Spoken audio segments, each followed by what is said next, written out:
We're live on the Trump Tyranny Tracker for day 127. Hello, everybody, and welcome to the broadcast. We're here, of course, with Olga Lautman, the creator of the Trump Tyranny Tracker, back from a glorious Memorial Day weekend. It was nice to have a little extra time this weekend.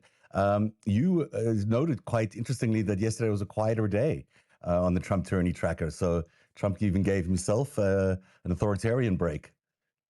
Yeah, absolutely. Since I started documenting from day one, yesterday was the first day that I was like, wow, there's not that much news. I mean, the courts, for the most part, were closed. There were no emergency rulings. And yeah, he actually, went to spend the day. I guess I saw that he went to Arlington to give a speech that was, from the headlines at least, it was batshit crazy, which is nothing less than we can expect from him. But yeah, I was shocked. I was like, wow, this is the first one that really isn't because normally I'm documenting like 30, 40 things are happening a day. Yeah. It's great to get that reaction from you because you, of course, are tracking everything so closely. You have a real sense of when the upticks are and when the lulls are. And yesterday was a lull. So it was good. It's good to have that information. Thank you for sharing that. Let's get into the tracker today because there's so much news. And we should just begin with breaking news around what's been going on in Ukraine. 367 drones and missiles targeting Ukrainian cities, killing at least 30 civilians and wounding hundreds more. This is really the largest Russian attack since the war began, almost, with many are saying that this is really about Putin exploiting America's hesitation and America pulling back from being part of this peace talks negotiation. Now, Putin as well has been referred to now by Trump. He used to call him a genius. Now he calls him crazy in his latest speech. What is going on? I mean, this escalation is quite severe. First of all, there are two things I want to cover in what's happening in Ukraine. Over 3 days, there were 1,000 drones. Right. 1,000. Dozens of missiles, from ballistic missiles to other types of missiles. I mean, what Ukrainians went through the past 3 days. And we had dozens dead, children dead. People were sleeping in the middle of the night when these attacks were coming. You had, neighborhoods left in rubble. And frankly, I was absolutely disgusted because I watched BBC live over the weekend. They were covering it every hour on the hour. There was a segment on Ukraine. US media, there was nothing, zero. Until Trump came out and said he's crazy. And that actually, I wrote an article yesterday about this because frankly, you know, this is this is really like our media needs to do better. You cannot just cover, war crimes and genocide because Trump came out and made an empty statement. And every headline screamed, that Trump basically is making a pivot. It's reminded me of Mhm. 2017 when, every week the media was waiting. Is this the week he's going to be presidential? Right. And here they were doing the same thing. They turned this into a statement. Now, for people who are not following this, they would think there was an actual policy shift. And what the media did is instead basically, run a deception, repeating his words. But has Trump authorized new weapons? No. Has Trump authorized any kind of aid? No. Has Trump sanctioned Russia, real sanctions? No. Has Trump spoken with our European allies to see, what is it that we should do immediately to stop these bombings? No. So just because he came out like a parrot and said, Putin's crazy, doesn't mean anything changed. And if anything, we saw this, escalation over the past few days. And I'll just make note, this escalation happened after the phone call. It started the night before the Trump Putin call. I feel like Trump basically gave Russia, a green light, like go ahead, put everything you have at it. Because right after that call, this is when you saw this. And you know, I don't even know what I'm more frustrated with, the media or because Policy. oh, yeah, because people are dying. They treat this as, some kind of a spectacle and theater. because Trump decided to come out and make a statement that obviously, I mean, no, Putin hasn't changed. Putin got into power by killing over 300 Russians and blowing up apartment buildings to blame on the Chechens. That's how Putin got into power. So, no, he has not changed from 1999. And the fact that the media, played along with this theater. This is a war. People are dying. People are dying. Ukrainians didn't sleep for the past several days. I And mean, years, really, but yeah, in the last several days. You're right. What you're pointing to is so important. The media sort of co-opting the White House messaging that it's only if Trump says something, if Trump truths something, then it's something they'll cover. But the fact that they wouldn't even cover the attacks beforehand, the fact that they're not considering it, a priority war nope, coverage at the main nope. networks anymore, is a real indictment on the way the media is operating in this environment. And we've seen it, Scott Pelley made a very impactful address yesterday, over the weekend at least, about how there's just this chill that's going on, this fear that's happening in every newsroom, in academia, in people's homes, that they're no longer doing their jobs. They no longer are really covering the news the way they ought to be and the way they used to.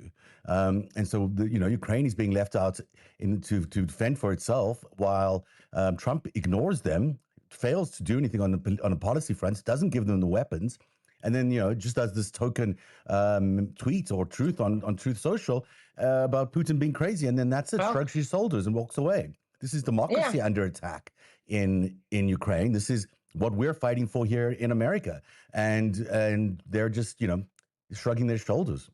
And just to add, look, I will never forget that day when Iran launched missiles at Israel. The fact that 5 countries came together to be, I mean, frankly, but I don't even think anything reached Israel because there were 5 countries intercepting drones and ballistic missiles. And this was nothing compared to what Ukraine went through. You have Ukraine, who is literally fighting North Korean soldiers, Russian soldiers, China and Iran, and obviously Russia, because China's providing weapons, North Korea is providing weapons, Iran is providing weapons. So you have Ukraine alone standing, fighting the major countries in the world, fighting troops, Russian troops and North Korean troops, and absolutely no one is providing air cover. And you know why this week's attacks were so deadly? Because the U.S. has pulled back military aid. There's nothing to provide cover for the skies. So out of, say, 9 ballistic missiles, 9 got through and hit their targets. And this is why you had people buried in rubble, and why you had children dying, and why you had, everything that happened. The only relief maybe on the horizon for Ukrainians is that they're being allowed by the Germans and the British, I guess, to use their missiles at full range. Now they could target Moscow and the environment there, which is it gives them at least equitable power in terms of the missile strikes. But that you're absolutely right. There's no air defenses. But you need weapons. Where are the missiles? You're right. Did Germany approve the Taurus missiles? No. So, I mean, what is it exactly they're supposed to send over to Russia? And Ukraine, has been sending and hitting targets inside of Russia. And again, you see the difference, because when Ukraine hits deep inside of Russia, it is, airfields, it is factories are producing drones or missiles, not people's homes. They never target homes while Russians are sleeping. Never. And you see the big difference. This really is a 5-alarm fire, because we know that once he's finished with Ukraine, he intends to go to other NATO countries or that border Russia, and this is why he needs to be defeated in Russia, in Ukraine, and that's why the media's attention is so vital right now on the story. And I hope journalists are hearing this, and I hope news editors are hearing this, and are going to be placing this greater attention on what is really happening on the ground in Ukraine. Let's move on to the second story here, which is all about the FBI. So Deputy Director Dan Bongino, I can never say it, it just makes me want to go crazy, announced the Bureau is reallocating resources to investigate what he calls public corruption cases. And what he means by public corruption, he means the leak of the Dobbs draft, that's from the SCOTUS ruling, the cocaine found in the Biden White House in, I think, 2023 or something, and unsolved January 6th, the pipe bombs that were left there on January the 6th. These are not pressing, urgent, obviously, things that law enforcement needs to be looking at. These are conspiracy theories that Don Bongino had previously put out on his radio show or podcast, and now he's using your money, your government money, to take FBI resources and investigate this instead of terrorism or anything else that he could putting resources to. Yeah, so I mean, when I saw this, I was like, this is unbelievable. I mean, literally, it's like putting Alex Jones into the FBI and having him open investigations. I mean, we are literally, the FBI has been co-opted, is being used not only to go after Trump's perceived enemies, but also, you know, for conspiracy theories. I mean, this is definitely not, and none of these are pressing issues. It'll be interesting to see what happens with the Supreme Court, because I'm not so sure the Supreme Court is going to allow the FBI to walk in, you know, and interview. That's a good question. And interview the justices, because you think the justices are going to sit there for an FBI interrogation? Absolutely not. Or allow their aides the clerks, no.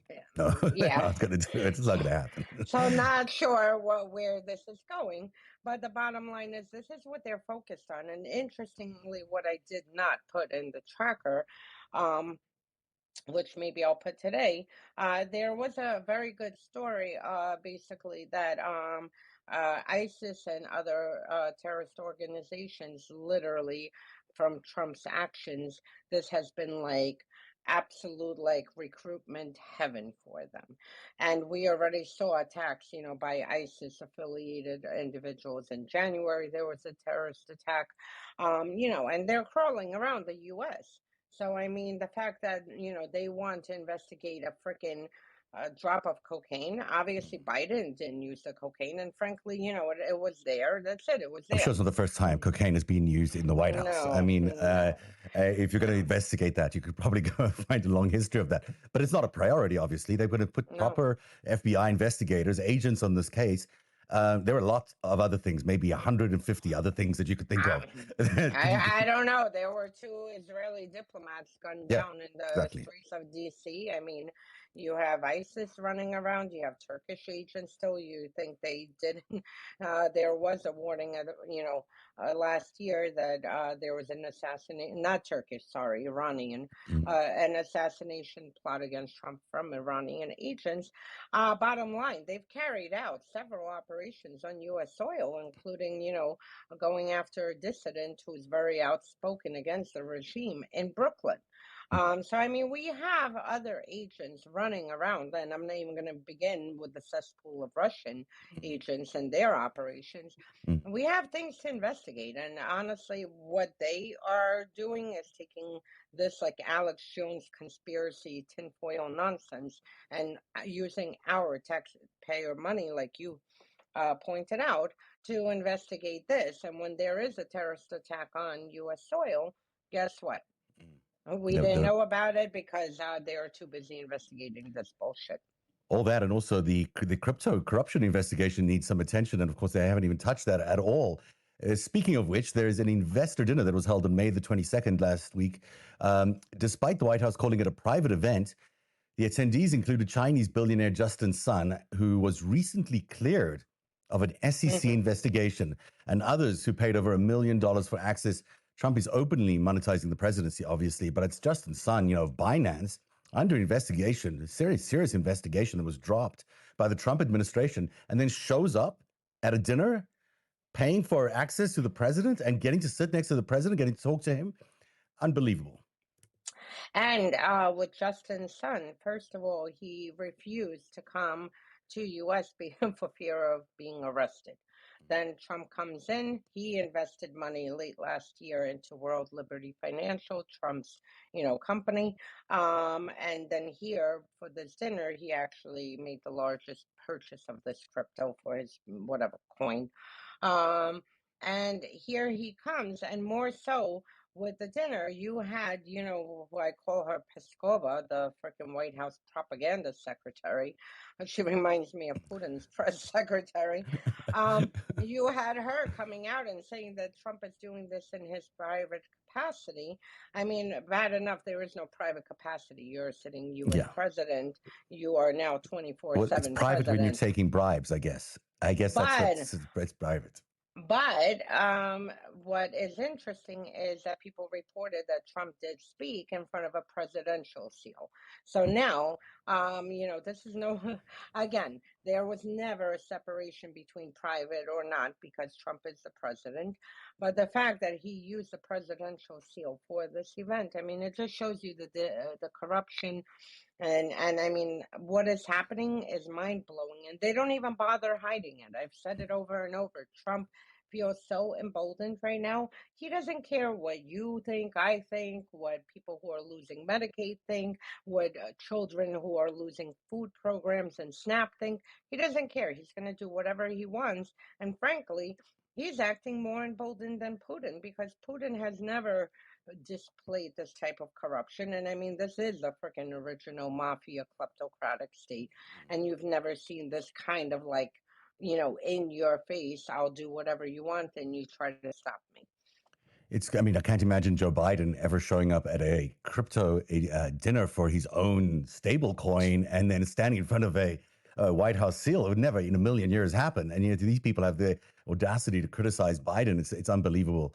And just add, and Speaker Johnson, no clue. He was asked about it. What dinner? I have no clue. Well, he's too busy checking his crypto account, probably. Trump is cutting the National Security Council as well in half. We found out that he's replacing experts with loyalists tied to himself, but also to J.D. Vance, which is quite a chilling proposition. This systemic removal of expertise is all about taking away the analysis part of the NSC and turning it into an enforcement arm of his policies. Tell us more what's going on. Yeah, he basically Friday night gutted the National Security Council. The reason that I highlighted it for today is because we haven't been on, and Mm. this was Memorial Day weekend, so a lot of people like this happened later on Friday night. But the fact is, I mean, the National Security Council is a very, it's important. I mean, you need to have expertise from every region. You need to have, reports prepared, the best set of actions for every region, several, how you call it, types of actions you could take for a given region. And here they gutted the National Security Council. So basically, America's now, really in the dark to replace with loyalists. And the problem, what happens when you replace with loyalists, is we saw, for instance, Trump, um, made this use this Aliens Enemies Act under the guise of this being a war and whatnot. Um, and the intelligence community did a report basically saying no, that this Tren de Aragua has nothing to do with Maduro. There is no war. He's not carrying out a war on U.S. soil. And the guy who wrote the report was fired after being pressured to change the report and bend it to basically what Trump says. Now, can you just imagine? This is going to be the whole National Security Council basically providing information to Trump based the way he wants it. Trust me, I've seen this story. This is exactly Putin's Security Council. He does not want to hear anything, and hence why he received information, that yes, Russia was going to walk into Ukraine and, take all of Ukraine in 3 or whatever it was, 5 days. This is what the information that was fed to him. He didn't make this up. And the reason it was fed to him is because if anyone, when you install loyalists, should they divert from your opinion, they'll, be thrown out the window, fired, whatever the case, jailed, So this is the danger that happens when you have loyalists providing you information that is not evidence-based. And now this is our national security in America. And this is what they're doing. They're taking away the guardrails against, any sort of thoughtful analysis. I mean, right in the past, when you've had the NSC any decision made by the president would go through the NSC when it dealt with foreign affairs, and they would thoughtfully analyze the consequences, that analyze the other opportunities that might be available. Are they doing the right thing? Are they not doing the right thing? What might the impact be on American citizens around the world or other citizens around the world? They think about these things very carefully, and we're now no longer going to have that. So that was one of the biggest protective arms around the president, that he couldn't really do anything that was too outrageous, because there'd be an analytical, thoughtful, stop guard for him. But he's not going to get that anymore. He's just going to be able to say whatever he wants. And if he wakes up in a bad mood, as he does, in the middle of the night one day, he might, do whatever he wants to do and just tell these NSC to execute something without any thoughtful policy. It's a really important development you're highlighting there. And the fact that it was hidden on a Friday night on a Memorial Day weekend tells you exactly how important it really is. And just to give us, an example of how dangerous this is, there are people around Trump who want to pull U.S. troops out of South Korea. Now, what happens if, there is intelligence North Korea is preparing to launch a nuclear weapon on South Korea, or an invasion of South Korea, and the loyalists who don't want us involved with South Korea or to provide any protection for them, for instance, don't deliver this information. And you still I thought China was our priority. Why would we be moving stuff out of South Korea? Well, apparently that's what they want. They want to draw down 4,500 troops. And then if, the loyalists feel this isn't the priority, they cannot deliver this intelligence. And we're still going to have some troops there.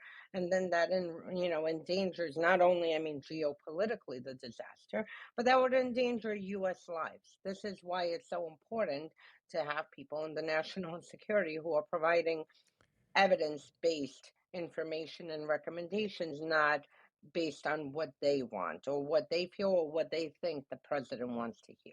This is probably the biggest story that you never heard on anywhere else that you really need to be paying attention to, is what's going on at the NSC. Really very difficult to stomach what this means for foreign policy in the United States. Well, that's the Trump Tyranny Tracker for today, day 127. I'm Zev Shalev from Narativ.org. You can subscribe to my blog there, or website there, at Narativ.org. It's Narativ.org. And of course, always check out the Trump Tyranny Tracker.substack.com. That's Olga Lautman's incredible tracking of the Trump authoritarian creep. And you wanted to say something? I do. I have one request for anyone watching. Please call your senators, because there is a Russia sanctions bill by Lindsey Graham and Blumenthal, I believe. And they have 81 votes. They're just waiting for the go-ahead from Trump. But please call them, pressure them, because what we are seeing in Ukraine, really, this is unthinkable. It's people are going to look back and say, what did I do to, stop or attempt to stop a sovereign country from literally allowing Russia to try to erase it off the face of the earth. So, it really does feel like the appeasement of in World War II. If we don't do something to stop Russia inside Ukraine, we're going to be facing a much bigger consequence. Call your senators. That is a Trump Tyranny Tracker. We'll see you tomorrow at 2 p.m. right here on the Substack. Bye-bye. Bye. Have a good day. Bye.